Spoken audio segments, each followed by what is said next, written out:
Hey, welcome back once again in this course उत्साह, जिसमें हम क्लास 12th के मैथमेटिक्स के सिलेबस को अनकवर कर रहे हैं। चैप्टर नंबर 4 यानी कि डिटर्मिनेंट के लेक्चर्स में हम लोग लेक्चर नंबर 4C तक पहुंच चुके हैं।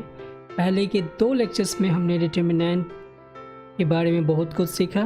लास्ट लेक्चर तक हमने ये सीख लिया है कि डिटर्मिनेंट और मैट्रिक्स का उपयोग करके हम कैसे किसी सिस्टम ऑफ इक्वेशन को सॉल्व करते हैं। आज के लेक्चर यानी कि लेक्चर नंबर 4C में हम स्टार्ट करने वाले हैं properties of determinant. So there are list of properties of determinant और इन सभी प्रॉपर्टीज़ को बारी बारी से समझेंगे और हम ये भी समझने का प्रयास करेंगे कि इनका एक्चुअली क्या सेंस है और फाइनली इनको हम कैसे किसी क्वेश्चन में अप्लाई करेंगे, प्रूफ वाले क्वेश्चन। Let's see.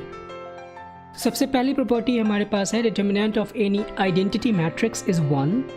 और यहाँ पे कोई आपको आइडेंटिटी मैट्रिक्स सपोज कीजिए गिवन है I2 2x2 ऑर्डर का and you have 1 0 0 1।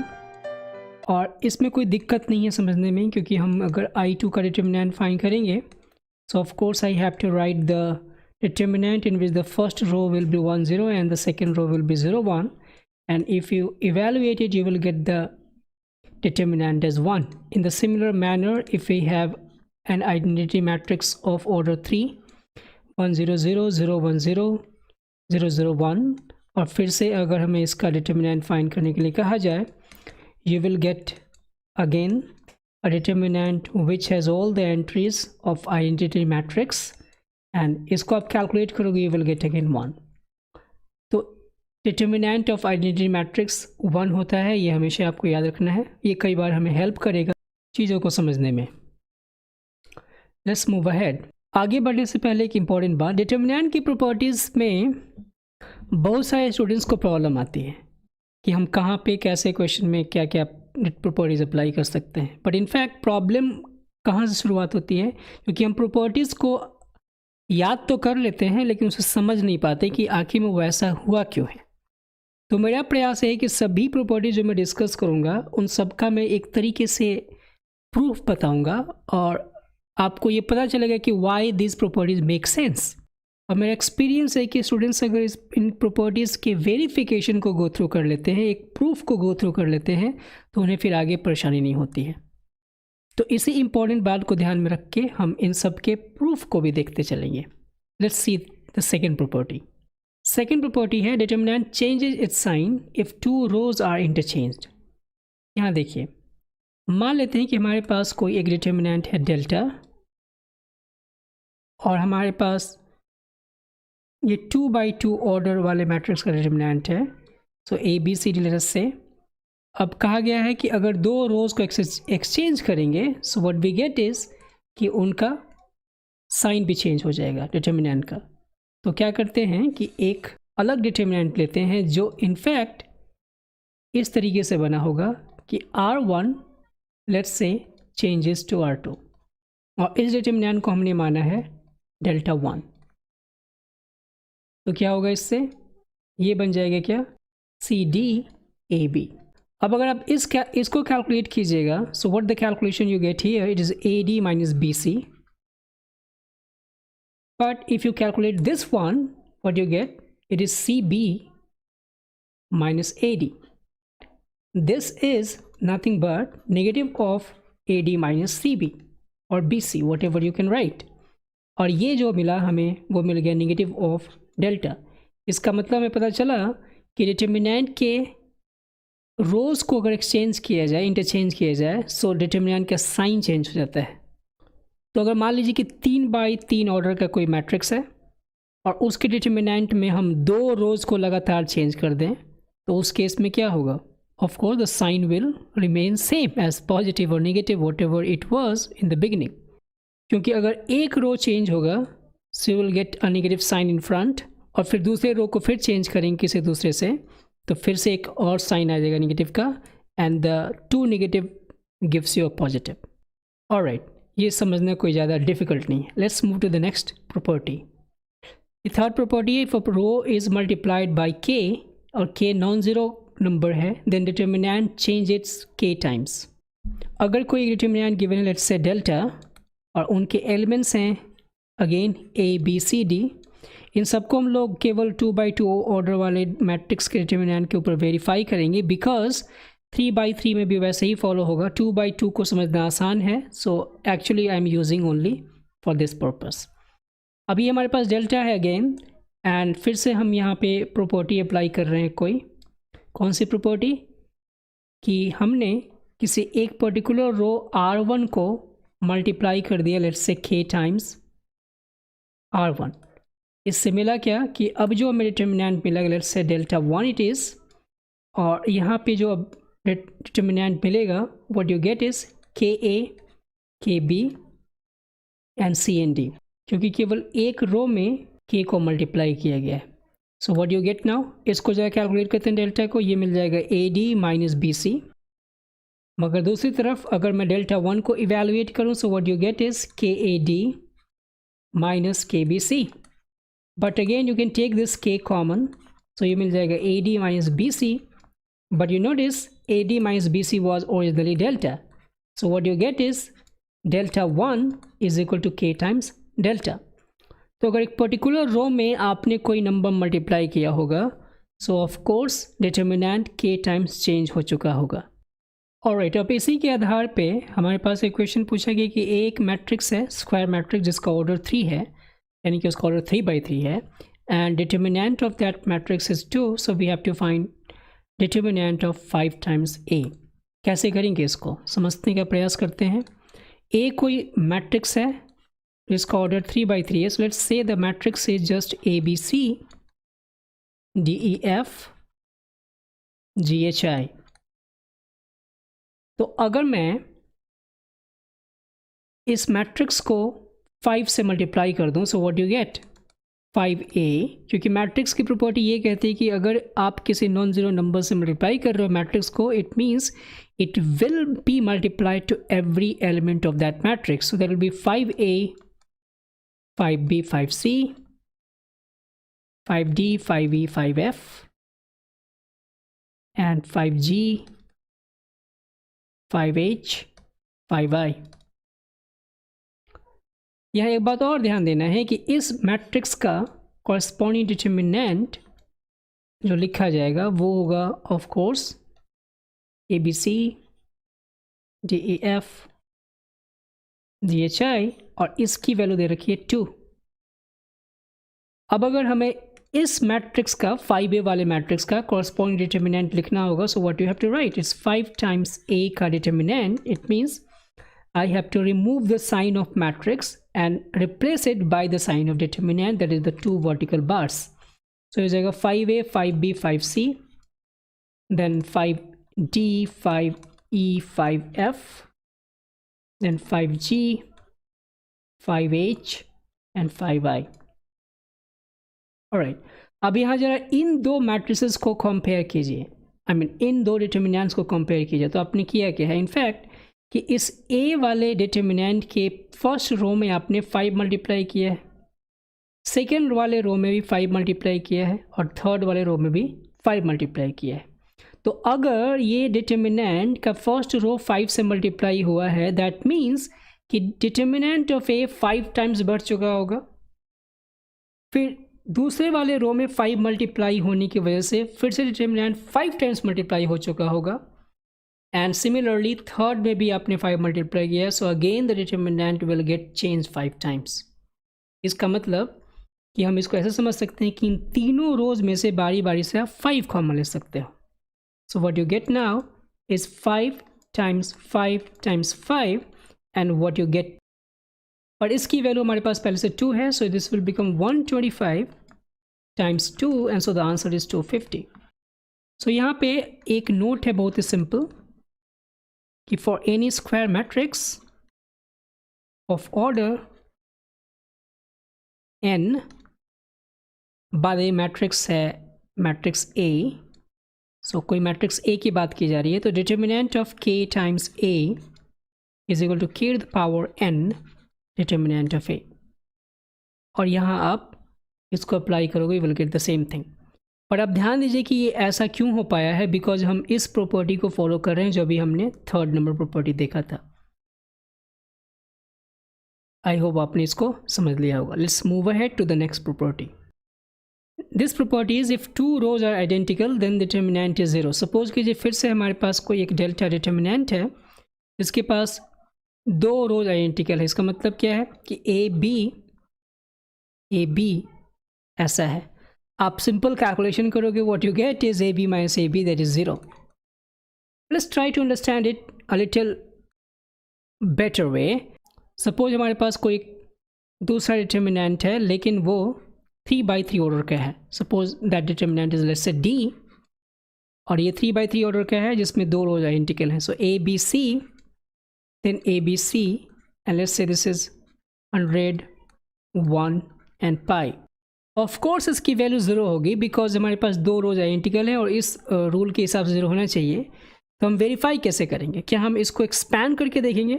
Of course no. Let's try to understand it by the properties we have already discussed.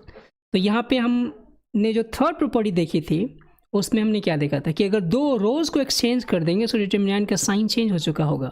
It means कि यहाँ पे हम काम कर रहे हैं R1 गेट्स R2. सो R1 गेट R2 से जो डिटर्मिनेंट, नया वाला डिटर्मिनेंट मिलेगा, let's say that is D1. So D1 क्या मिला होगा? It's a negative of D. लेकिन अब ज़रा ध्यान से सोचिए कि अगर हम इस D1 को लिखना चाहें, क्योंकि रोज़ को एक्सचेंज करने की वजह से होगा क्या वो इसके स्ट्रक्चर पे कोई इफेक्ट देगा रोज को एक्सचेंज करने से? Of course not. So this is again D in fact, क्योंकि वो वही डिटर्मिनेंट है जो पहले था रो को एक्सचेंज करने की वजह से. लेकिन रो को एक्सचेंज की प्रॉपर्टीज वो हमें अप्लाई करनी पड़ेगी, इसलिए D is equal to minus D हो जाएगा और 2d is equal to zero होने की वजह से डी की वैल्यू हो जाएगी जीरो. आई होप आपने समझ लिया होगा इसको. If you are not getting that sense, let me just write it one more time. So it is इस प्रॉपर्टी को, सॉरी इस रूल को यहाँ अप्लाई कर रहे हैं एक्सचेंज करने के लिए. तो यहाँ पे क्या हो जाएगा? A B C, then again A B C, and then 100, 1 and pi. But चूंकि माइनस का साइन क्यों लिखा? बिकॉज इस प्रॉपर्टी को अप्लाई कर रहे हैं और ए बी सी एक्सचेंज हो चुका है. बट अगेन यहाँ पे कोई चेंज हम देख नहीं पा रहे. इस वजह से फिर से ये हमारे पास d ही है और इसलिए 2d is equal to zero and so d is equal to zero. So determinant के टू रोज आइडेंटिकल हों तो डिटर्मिनेंट जीरो हो जाता है. Let's move to the next property. If elements of a row are expressed as the sum of two terms, the determinant can be expressed as the sum of two determinants. Suppose कीजिए हमारे पास कोई एक determinant है delta जिसके पहले रो के दो टर्म्स जो गिवन हैं वो फिर से इंडिविजुअली दो टर्म्स के फॉर्म में लिखे गए हैं. Let's say a plus lambda and b plus beta, और यहाँ है c एंड d. और ये प्रॉपर्टी ये कहती है कि हम इसको दो डिटर्मिनेंट के सम के फॉर्म में लिख सकते हैं. So what we can say that we can write actually this thing. This must be equal to a b c d and then so lambda beta c and d. तो हमने यहाँ पे देखा कि एक डिटर्मिनेंट जो पहले था वो इन दो डिटर्मिनेंट के सम के फॉर्म में है. बट ऐसा क्यों होता है? Let's try to understand. अगर आप इसको रिड्यूस करना चाहोगे, so let's try to start from this thing. What is given? We have a plus lambda, b plus beta, and then c and d. अब आप इसको expand कीजिए. So what you get is a plus lambda times d minus b plus beta times, this is b actually, c. तो ये हो जाएगा a lambda, not a lambda, a d plus lambda d minus B C minus beta C. हम क्या करते हैं अपनी चालाकी लगा के कि ए डी और बी सी को एक साथ लिख देते हैं और लैम्डा डी और बीटा सी को एक साथ लिख देते हैं. तो यहाँ पे मैं क्या कर रहा हूँ कि A D minus B C को एक साथ लिखा and lambda D minus B C और बीटा सी सॉरी को एक साथ लिख दिया. और आप ध्यान से देखिए कि ये यही चीज़ को रिप्रेजेंट करता है। A D minus B C इसी को रिप्रेजेंट करेगा और lambda D minus beta C इसी को रिप्रेजेंट करेगा and we get the answer back. तो हमने देखा कि अगर एक रो के एलिमेंट्स दो टर्म्स के सम के फॉर्म में लिखे हों तो डिटर्मिनेंट को भी हम एक अलग स्टाइल में दो सम के फॉर्म में लिख सकते हैं। यहाँ पे जरूरी नहीं कि यहाँ ए और बी एक साथ आएंगे, ये भी हो सकता है कि ए के साथ बीटा आ जाए यहाँ पे इस फर्स्ट डिटर्मिनेंट के अंदर और लैम्डा के साथ बी चला जाए दूसरे डिटर्मिनेंट के अंदर, because it is our choice कि हम किसको किसके साथ लिखना चाहते हैं। We can also write instead, अगर मैं इसको यहाँ पे लिखना चाहूँ दूसरे तरीके से तो मैं इसको ऐसे भी लिख सकता था A D minus beta C plus lambda D minus B C, और फिर यहाँ से ये बन जाता A beta C and D और यहाँ बन जाता lambda B C and D. तो इट एक्चुअली डिपेंड्स कि हम किस तरीके से उसको एक्सप्रेस करना चाहते हैं। आई होप आपने ये समझ लिया होगा। Let's move ahead. If a non-zero multiple of a row is added to another row, then determinant remains the same. इसका मतलब क्या है? सपोज कीजिए हमारे पास कोई एक डेल्टा डिटर्मिनेंट है और हमने लिखा यहाँ पे ए बी सी डी और यहाँ इसके बाद हम कुछ अप्लाई करना चाहते हैं ऐसा। What we are going to apply on it is like this कि हम करना चाहते हैं R1 gets R1 plus k times R2। ये तो है कि हम R2 के मल्टीपल को R1 में ऐड करके एक नया डिटर्मिनेंट बना रहे हैं और उस डिटर्मिनेंट की जब वैल्यू फाइंड की जाएगी so we will again get the same determinant from where we have started. तो यहाँ डेल्टा 1 मान लेते हैं कि इसको तब्दील करके लाया गया होगा। ये क्या बन चुका होगा a प्लस के सी और ये बन चुका होगा b प्लस के डी और यहाँ सी और डी वैसे ही रहेंगे। अब जरा इनके कैलकुलेशन करके देखते हैं कि क्या वाकई में ये सत्य है। Let's try. ये हो जाएगा A D minus B C और यहाँ पे अगर आप इसको कैलकुलेट करोगे so what you get is A plus के C times D minus B plus के D times C. So what you get is A D plus के C D minus BC minus again KCD and you see that ये KCD और KCD आपस में cancel हो जाएंगे और हमें फिर से मिल जाएगा AD minus BC and we got the same thing from where we had started। ये तो हुआ एक्सपैंड करके हम इसको प्रूव कर पाए, लेकिन क्या एक और तरीका हो सकता है? Let's try to understand and let's call it better way। So with that कि हमारे पास lambda 1 given है a प्लस के सी बी प्लस के D C and D and इसको हम अब ये डेल्टा लाना चाहते हैं। आपको पता है यहाँ पे आप देख पा रहे हैं कि जो पहला रो है उनके टर्म्स दो टर्म्स के सम के फॉर्म में है। So we can express the determinant at the sum of two determinant like A B C D और यहाँ पे लिख सकते हैं हम K C K D and C and D, and from here this is just A B C D, we are not going to change it। और इस first row में से आप K को फैक्टर ले सकते हो और यहाँ क्या बन जाएगा C D again C D और यहाँ आते ही फिर C D ये दो रोज आइडेंटिकल हो गए उस डिटर्मिनेंट के और प्रॉपर्टी के आधार पे ये फिर क्या हो जाएगा, ये बन जाएगा 0। So this is 0 and so what we are left with is just delta. So we got is delta 1 is equal to delta. यहाँ इस प्रॉपर्टी से एक चीज़ और निकल के आती है। अब जरा देखिए यहाँ जो पहला रो था ये दूसरे रो का k टाइम्स था। तो अगर हमसे ये कोई पूछता है कि अगर एक रो दूसरे रो का मल्टीपल हो तो उस केस में डिटर्मिनेंट की वैल्यू क्या होगी? So the answer should be 0। So if a row is multiple of another row then determinant is 0। This is again a new note और यहाँ इस बात को दूसरे तरीके से भी कह सकते हैं कि अगर दो रोज के कॉरस्पॉन्डिंग एलिमेंट्स प्रोपोर्शनल हों तो उस केस में डिटर्मिनेंट 0 होगा। Let's move ahead. If a row has all elements 0 then determinant is 0। It's so simple. अगर हमारे पास कोई एक डेल्टा गिवन है like 0 0 0 1 2 3 ABC, so of course the answer should be 0 because हम एक्सपैंड करेंगे तो 0 आएगा। इसको समझने का एक और तरीका हो सकता है, क्योंकि इस तीनों में 0 कॉमन है, so we can take this 0 out. तो यहाँ पे कोई भी नंबर होगा, सो 0 times any determinant is 0। It's not so difficult. Now the next property, the determinant remains the same if rows and columns are interchanged.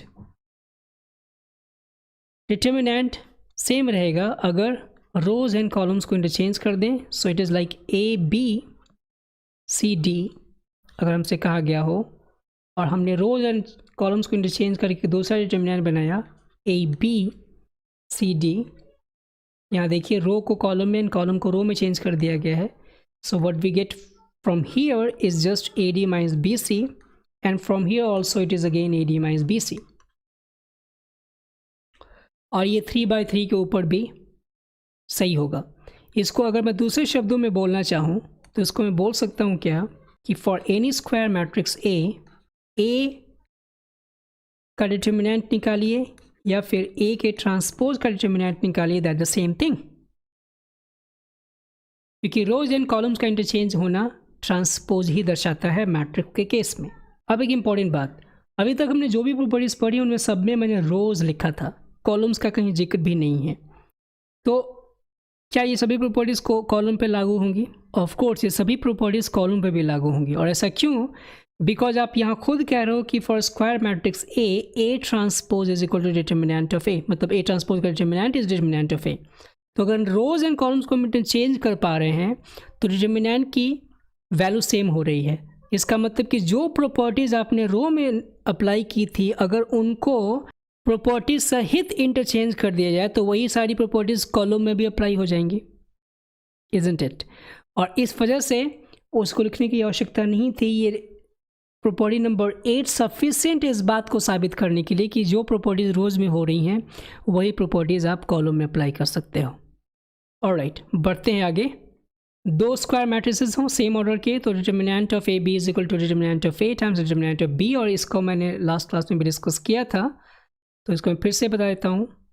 और उस पर आधारित हमने एक क्वेश्चन भी किया था कि अगर हमें A इन्वर्स का डिटर्मिनेंट फाइंड करना हो तो उसके लिए हम क्या करेंगे, इस प्रॉपर्टी को इस्तेमाल करेंगे। कैसे? We know that A times A inverse is equal to I। इसका मतलब A टाइम्स A इन्वर्स का determinant is equal to determinant of I। अब इस प्रॉपर्टी से अगर देखेंगे तो A डिटर्मिनेंट और A इन्वर्स का डिटर्मिनेंट लिखा जा सकता है, और डिटर्मिनेंट ऑफ I हमने शुरू में बताया था कि वो 1 होगा, तो डिटर्मिनेंट ऑफ A इन्वर्स की वैल्यू हो जाएगी 1 बाई डिटर्मिनेंट ऑफ A। तो ये प्रॉपर्टी भी बहुत इजी है समझना। बढ़ते हैं आगे। The determinant of any diagonal matrix is the product of diagonal numbers. Suppose कीजिए हमने 3/3 ऑर्डर का कोई एक डिटर्मिनेंट लिया like this A B C 0 0 0 0 0 0, तो इसका जो वैल्यू आएगा वो मिलेगा ABC, क्योंकि ये डायगोनल मैट्रिक्स है। In fact upper triangular matrix and lower triangular matrix के भी डिटर्मिनेंट की वैल्यू डायगोनल के एलिमेंट्स का प्रोडक्ट ही होता है। What is upper triangular matrix? Upper triangular का मतलब है कोई ऐसा स्क्वायर मैट्रिक्स जिसके डायगोनल के नीचे के एलिमेंट 0 हों और बाकी एलिमेंट्स चाहे कुछ भी हो जाएं, नॉन ज़ीरो हो जाएं। तो इस केस में भी डिटर्मिनेंट की वैल्यू हो जाएगी product of diagonal elements. So upper triangular इस नाम से ही जाहिर है कि ऊपर की तरफ एक ट्रायंगल बना रहा है, इसलिए इसको हम अपर ट्रायंगुलर पढ़ेंगे। Similar way there is a lower triangular matrix. तो लोअर ट्रायंगुलर मैट्रिक्स L से नोट करते हैं। सो ये हो गया A B, let's say 1 here, and this is now 5 3 and 7, and बाकी एलिमेंट्स यहाँ ऊपर के 0 हैं, तो इसकी वैल्यू हो जाएगी AB, बिकॉज डायगोनल के एलिमेंट्स A B और 1 है। सो यही 10 प्रॉपर्टीज़ जो मुख्य रूप से मैं समझता हूँ इम्पॉर्टेंट हैं तो इनको अगर आप ध्यान में रखिएगा और इनका प्रूफ ध्यान में रखिएगा तो आप चीज़ों को अच्छी तरीके से समझ पाएंगे, क्वेश्चन में कैसे अप्लाई करेंगे ये भी आप समझ पाएंगे। तो इन प्रॉपर्टीज़ पे आधारित कुछ क्वेश्चन डिस्कस कर लेते हैं। सबसे पहला क्वेश्चन है X Y Z A B C Y X plus A Y plus B Z plus C column में दे रखे हैं और इसकी वैल्यू 0 प्रूफ करनी है। आप ध्यान दीजिए, जब भी आपको 0 प्रूफ करना हो डिटर्मिनेंट में तो हमें उसको एक्सपैंड नहीं करना चाहिए, क्योंकि 0 लाने के लिए हमारे पास दो तरीके हैं, या तो 2 रोज़ या 2 कॉलम्स आइडेंटिकल हो जाएं। इनफैक्ट आइडेंटिकल का मतलब ये भी हो सकता है कि प्रोपोर्शनल हो जाएं, तो आइडेंटिकल के केस में लेते हैं।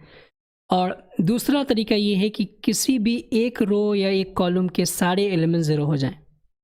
अगर हम प्रॉपर्टीज़ को अप्लाई करके ये 2 चीज़ें दिखा पाएँ, इनफैक्ट लेट्स से 3 चीज़ें दिखा पाएँ कि 2 रोज़ आइडेंटिकल हो जाएं, या फिर 2 रोज़ या 2 कॉलम्स प्रोपोर्शनल हो जाएं, या फिर एक ही रो या एक ही कॉलम के सारे एलिमेंट 0 हो जाएं, तो उस केस में हम डायरेक्टली उसको लिख सकते हैं कि वो 0 के बराबर होगा।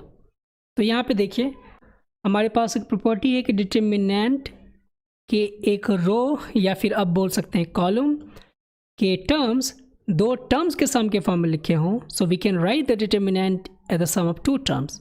सो डिटर्मिनेंट को मैं लिख सकता हूँ कैसे, ऐसे x y z then a b c then x y z, and similarly I can write the second one जो कि हम सम के फॉर्म में लिख रहे हैं, x y z a b c and a b c। तो इस पार्ट के अंदर, इस डिटर्मिनेंट के अंदर हमने देखा column 1 is identical to column 3 और यहाँ पे column 2 is identical to column 3, and so this is also 0, this is also 0, and 0 plus 0 is 0, so that's the proof. Let's do this one. First of all I have to write it. तो ये LHS है और इसको हमें ये लाना है 2 times this।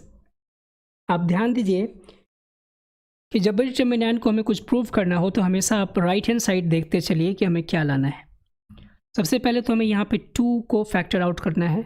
तो आप जरा देखिए कि अगर मैं इन तीनों रो को आपस में ऐड कर दूं तो क्या मैं 2a 2b 2c देख पाऊंगा यहाँ पे फर्स्ट एलिमेंट के फॉर्म में? Of course I can. Similar way 2p 2q and 2r and similar way 2x 2y and 2z। इसका मतलब 2 तो हम कहीं ना कहीं से ला सकते हैं। तो जो पहले दिख रहा है उसी को कीजिए, फिर आगे आपको अपने आप रास्ता मिलेगा। सो हम पहला यहाँ पे क्या अप्लाई करने वाले हैं, r1 gets r1 plus r2 plus r3। इस प्रॉपर्टी को हम अप्लाई कर रहे हैं। इसका मतलब कि जो LHS में ये पहला डिटर्मिनेंट हमने यहाँ पे लिया था डेल्टा, वो अभी भी डेल्टा ही रहेगा, बिकॉज ऐसा करने से डिटर्मिनेंट में चेंज नहीं आता है। आपको पता है कि किसी भी रो में दूसरे रोज़ के फैक्टर को अगर आप ऐड करोगे, आई मीन मल्टीपल को आप ऐड करोगे, तो उससे कोई फ़र्क नहीं पड़ने वाला। So I can write delta here, but change करके यहाँ पे क्या हो जाएगा, twice of a plus B plus सी, then twice of p plus Q plus r, and then twice of x plus Y plus z। ये z है, और यहाँ पे c plus a as it is, r plus p as it is, and z plus x as it is, and finally a plus b as it is, p plus q and x plus y। अब मैं यहाँ पे क्या कर रहा हूँ, 2 को common ले रहा हूँ। तो वी शुड राइट इट कि टेकिंग 2 कॉमन फ्रॉम r1। ऐसा करने से भी हमें डिटर्मिनेंट पे कोई तो फ़र्क नहीं पड़ेगा ना, बिकॉज हम 2 कॉमन ले रहे हैं, मल्टीप्लाई तो नहीं कर रहे हैं। तो ये हो जाएगा 2 times this is a plus B plus C. Let me write it. अब देखिए ध्यान दीजिए कि हमारा जो राइट हैंड साइड है जो प्रूव करना, वहाँ पे यहाँ पे चाहिए फर्स्ट एलिमेंट के फॉर्म में a, यहाँ पे b और यहाँ पे c।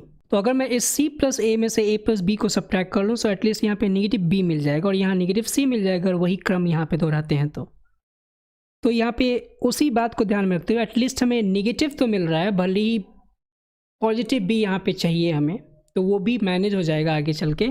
यहाँ हम क्या लिखेंगे कि हम कर रहे हैं r2 में से r1 को subtract, so I should write r2 minus r1, and साथ ही साथ हमने यहाँ कर दिया R3 minus R1।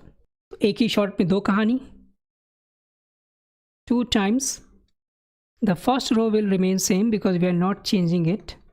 Second row में यहाँ पे C प्लस ए में से इस A प्लस बी प्लस सी को सब्ट्रैक्ट करेंगे तो A प्लस सी तो कैंसिल हो चुका होगा और B का साइन नेगेटिव हो चुका होगा। यहाँ भी वैसे ही कहानी, R और P कैंसिल होकर नेगेटिव Q देगा and Z plus X cancel होकर negative Y। In the similar way यहाँ पे A प्लस बी कैंसिल होकर देगा negative C, this will give negative R and this will give you negative Z। Alright, अब आप ऐसा कीजिए, इसे आप A बना सकते हैं। कैसे? क्योंकि यहाँ माइनस बी और माइनस सी है, फिर से आप तीनों रो को अब ऐड कीजिएगा तो यहाँ तो A आ ही जाएगा ना, बिकॉज B और C दोनों सब्ट्रैक्ट हो चुके होंगे इस प्लस B और प्लस C से। So what I am going to write it here is R1 gets R1 plus R2 plus R3।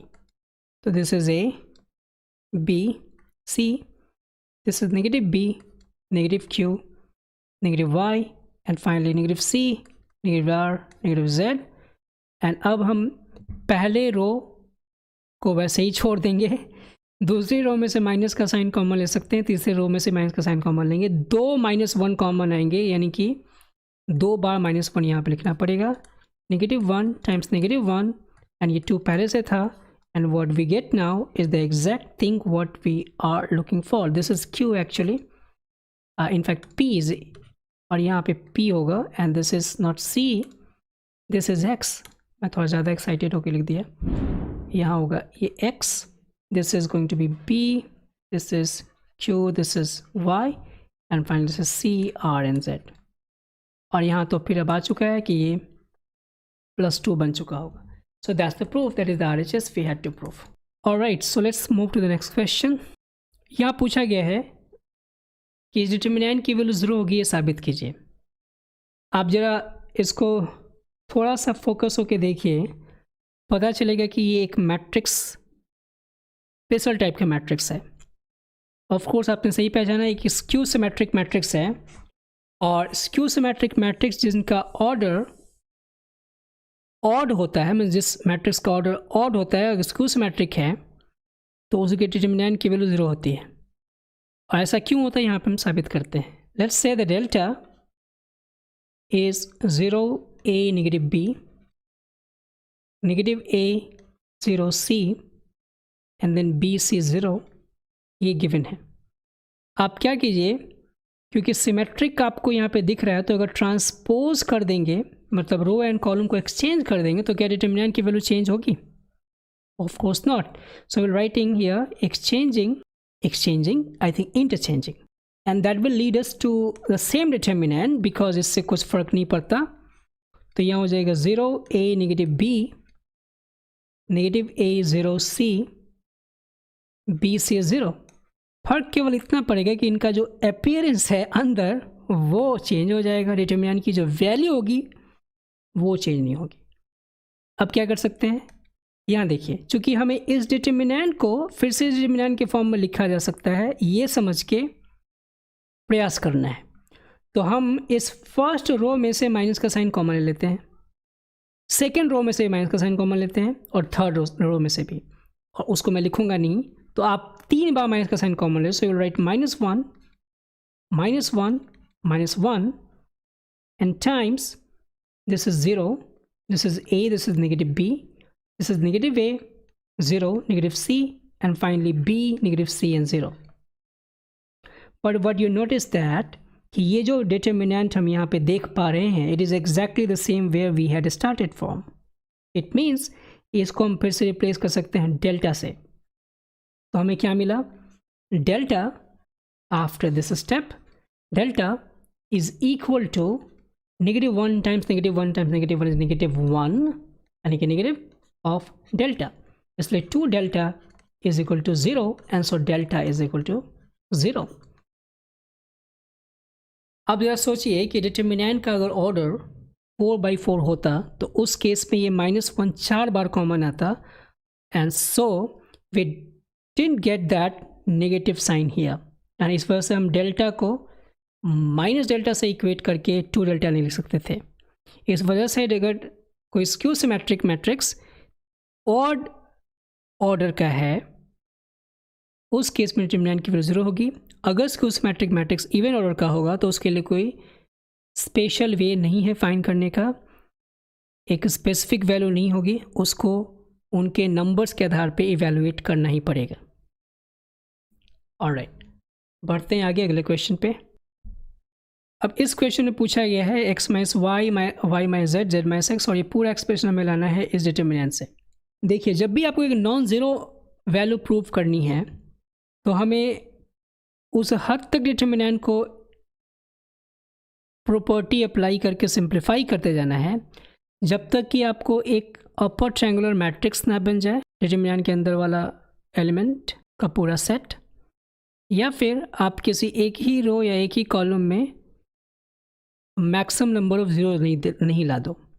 तो अगर डिटर्मिनेंट की वैल्यू खुद ज़ीरो नहीं है तो मैक्सिमम नंबर ऑफ ज़ीरो का मतलब क्या है कि 2 ज़ीरो आना चाहिए अगर 3/3 ऑर्डर का डिटर्मिनेंट दे रखा है तो एक ही रो या एक ही कॉलम में अगर हम 2 ज़ीरो ला देते हैं उसके बाद एक्सपैंड करना हमारा ईजी हो जाता है, and then we will simply expand it and get the answer what we want. तो हमारा उद्देश्य क्या होना चाहिए, मैक्सिमम नंबर ऑफ ज़ीरो, यानी कि 2 ज़ीरोज़ इन पर्टिकुलर रो और पर्टिकुलर कॉलम। साथ में ये ध्यान देते चलना है कि राइट हैंड साइड में प्रूफ क्या करना है, तो हमें प्रॉपर्टी को अप्लाई करने में डायरेक्शन मिलेगा कि हमें कहाँ पे क्या करना चाहिए। लेट्स सी, ये हमारा डेल्टा गिवन है और इसके बाद हमें ये लाना है। तो सबसे पहले देखिए यहाँ X minus Y, Y minus Z और जेड माइनस एक्स का है। तो यहाँ हम क्या कर सकते हैं कि एक्स माइनस वाई लाने के लिए फर्स्ट रो में से सेकेंड रो को सब्ट्रैक्ट कर सकते हैं, और साथ ही साथ सेकेंड रो में से थर्ड रो को सब्ट्रैक्ट कर सकते हैं वाई माइनस जेड लाने के लिए, और ये साइक्लिक ऑर्डर में किया जा सकता है। अगर आपको ऐसे करने में दुविधा महसूस हो रही है, if you are hesitating in it, so you can also use like this कि R1 gets R1 minus let's say R3 हमने फिक्स कर लिया और इसी को सब्ट्रैक्ट कर रहे हैं दोनों में से।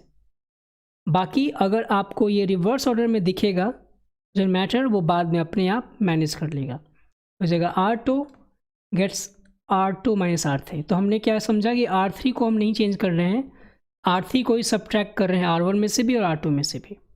तो इससे मिलेगा क्या डिटर्मिनेंट, अब डिटर्मिनेंट जो मिलना चाहिए this will give you what, x minus Z, और यहाँ बन जाएगा x squared minus Z square, and in दोनों में से y कॉमन होके आ जाएगा z माइनस एक्स।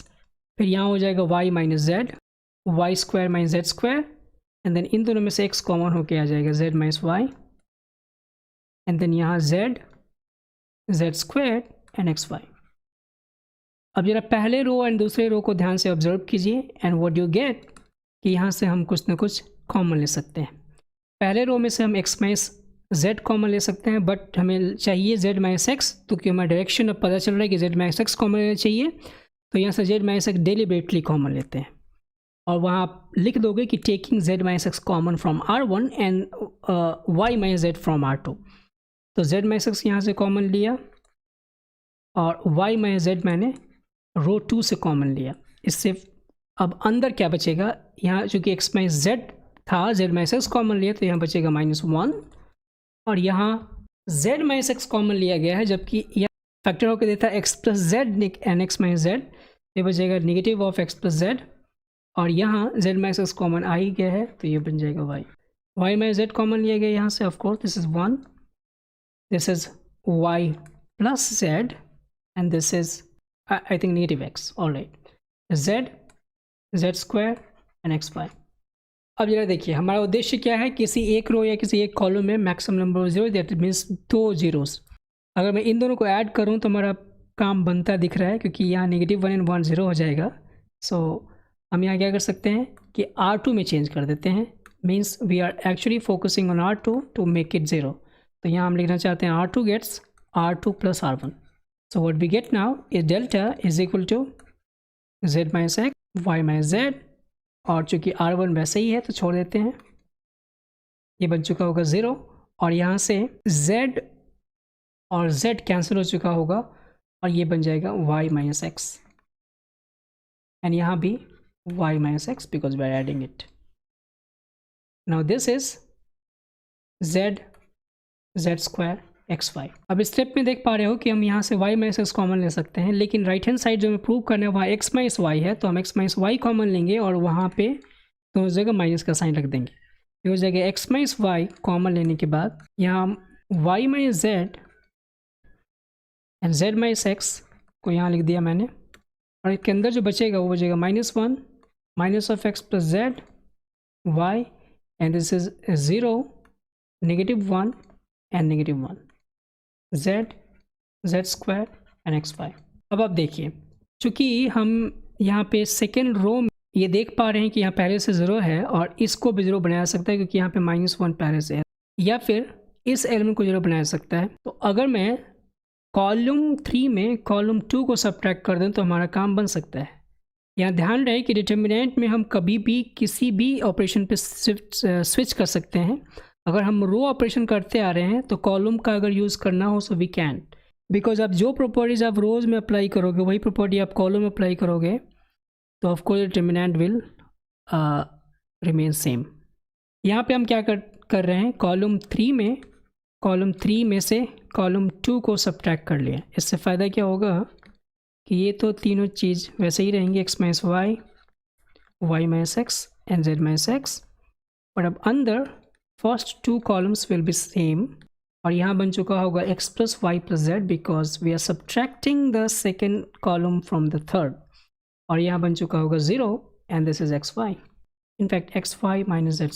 हम देख पा रहे हैं कि जो सेकेंड रो है उसमें 2 zeros आ चुके हैं, तो हम सीधे सेकेंड रो के अलॉन्ग एक्सपैंड कर देंगे इस डिटर्मिनेंट को आगे।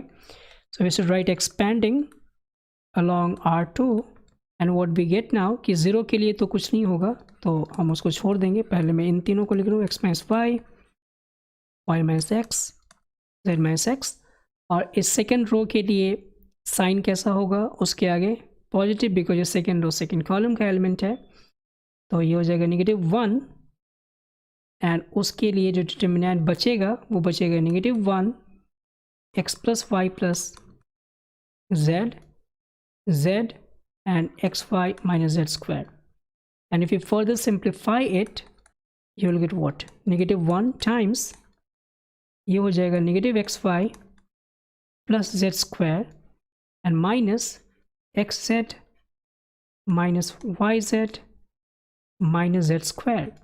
यहाँ जेड स्क्वायर से जेड स्क्वायर का काम खत्म हो चुका होगा और बाकी सभी चीज़ नेगेटिव में है, और ये माइनस का साइन उसको पॉजिटिव बना देगा। So what we get now is X minus Y times Y minus X times Z minus X times X Y plus Z X और X Z, whatever you can write, plus Y Z, and that is the same thing that we had to prove, that is the RHS.